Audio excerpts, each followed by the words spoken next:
परीक्षा छोटी हो या बड़ी हो, जब भी परीक्षा कक्ष या परीक्षा की घोषणा होती है तो छात्रों की का जो है वो बढ़ जाता है, उनका धड़कन बढ़ जाता है, चिंताएं बढ़ने लगती हैं। चाहे जितना भी तैयारी आप किए हों, आपको लगता है कि परीक्षा में कैसे प्रश्न आएंगे, क्या डिसीजन होगा, जो परीक्षक हैं वो किस तरह से व्यवहार करेंगे, कितना टाइट होकर के कॉपी जांचेंगे, इन सब बातों को लेकर के आपकी संशय की स्थिति पैदा हो जाती है।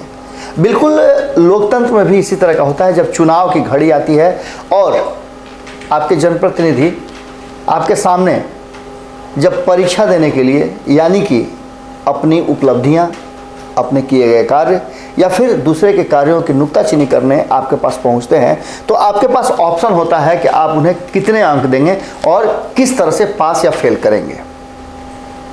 5 राज्यों में चुनाव की घोषणा हो चुकी है और चुनाव तिथियों की घोषणा के साथ ही भले ही चुनाव कहीं हो रहे हों, लेकिन आप जानते हैं कि इस देश के किसी भी कोने में चुनाव हो तो हलचल बिहार में ज़रूर होती है। ये हम पहले भी आपको बताते आ रहे हैं। उसका कारण सबसे बड़ा है कि बिहार जो है वो लोकतंत्र में राजनीति की पाठशाला का पहला गुरुकुल है, जहाँ से राजनीति पली है, बढ़ी है, फली फूली है और खपत भी ज़्यादा होती है।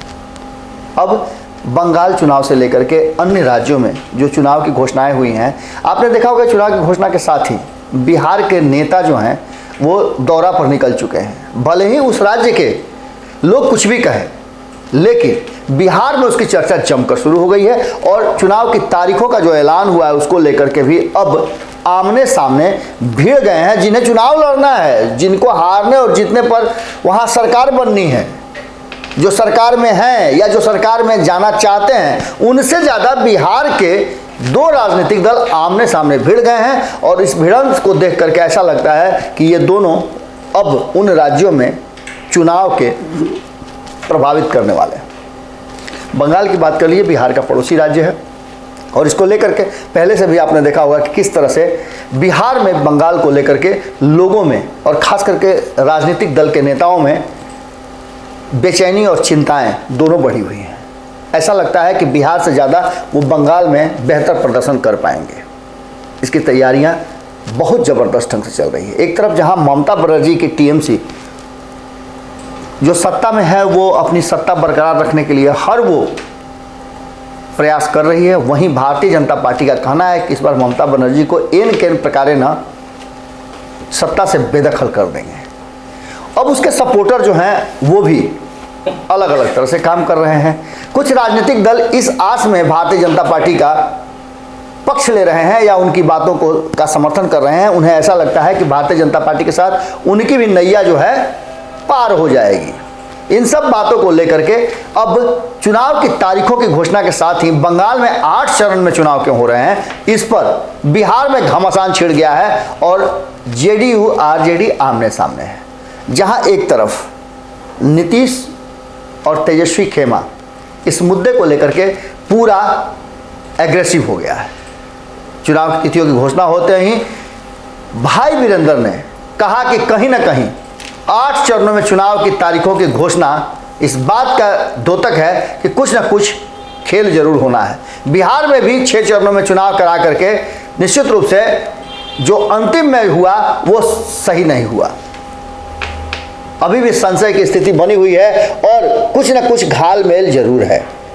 इन बातों को लेकर के जब स्वैच्छिक संस्थाओं, संवैधानिक संस्थाओं पर उंगली उठने लगे तो निश्चित रूप से चिंता जरूर बढ़ती है और ऐसा ही बिहार में शुरू हो चुका है।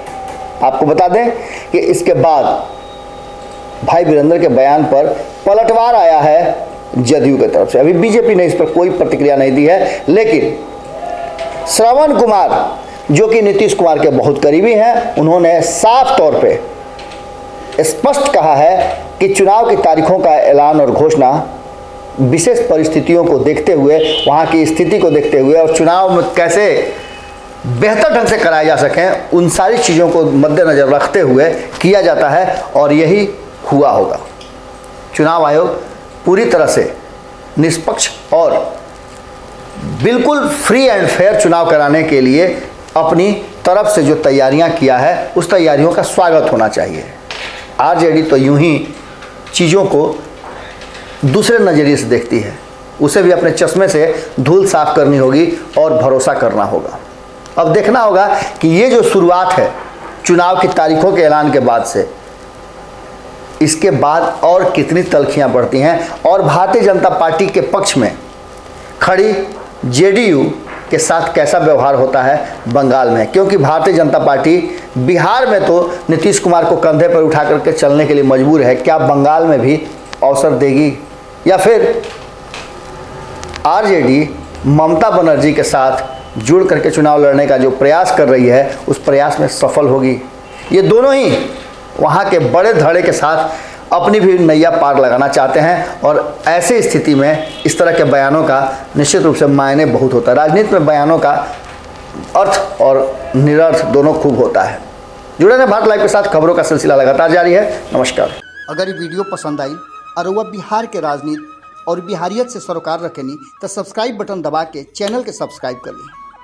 ओजे एगो घंटी बा, ओकरा बटन दबा देला से कुल सटीक और मारक खबर रुआ मुफ्त में मिल जाई। अगर रुआ पत्रकारिता के हमनी के नया प्रयोग में सहयोग कर चाहतानी तो ज्वाइन बटन दबा दी।